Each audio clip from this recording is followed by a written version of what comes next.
It's been 69 years since the Korean War took place on the Korean Peninsula, leaving many dead, injured, and missing. Today I want to tell you why the Korean War saved and helped Taiwan, although it never officially joined the war. The Chinese Civil War was a civil war in China, fought between the Kuomintang-led government of the Republic of China and the Communist Party of China. As a result of the Civil War, the Communists gained control of mainland China and established the People's Republic of China in 1949, while the Republic of China was forced to retreat to Taiwan. By the end of 1949, after spending billions of dollars, the United States government supporting the Kuomintang had its doubt about the Kuomintang because of its corruption and decided to cease to support it. On January 5, 1950, President Truman told reporters that the United States would not use its armed forces to interfere in the present situation between the People's Republic of China and the Republic of China, and that the United States government will not pursue a course which will lead to involvement in the civil conflict in China.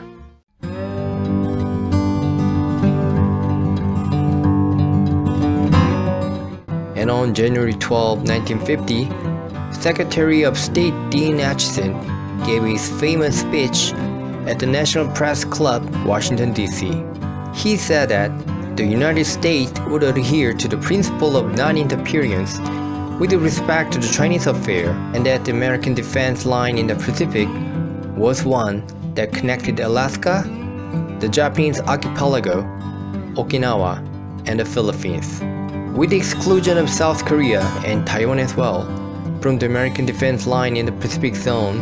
In the so-called Acheson Declaration, the then North Korean leader Kim Il-sung decided to launch an outright invasion of the South, the Korean War that took place on June 25, 1950. The United States saw this as a larger communist threat to the free world and responded quickly by coming to the defense of South Korea.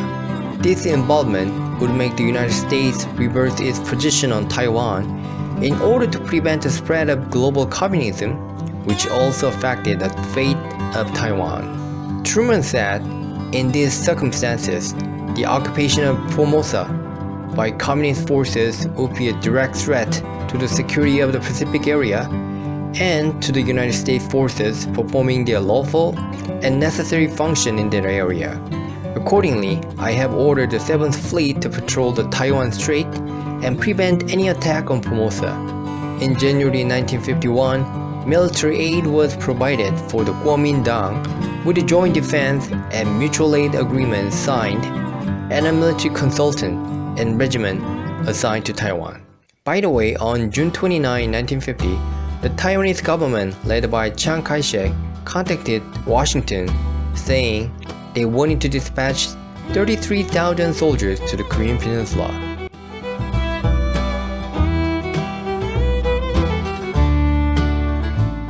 However, it never happened due to strong opposition by many others in the US, fearing it might encourage China to join the war. Instead, the US ground forces stationed in Japan were sent to Korea.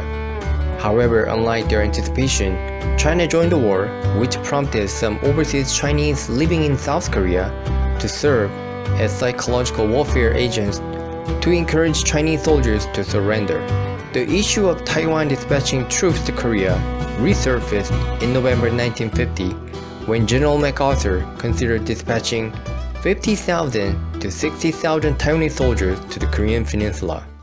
Although he made a request to the US government, it was rejected, and President Truman dismissed General MacArthur in 1951.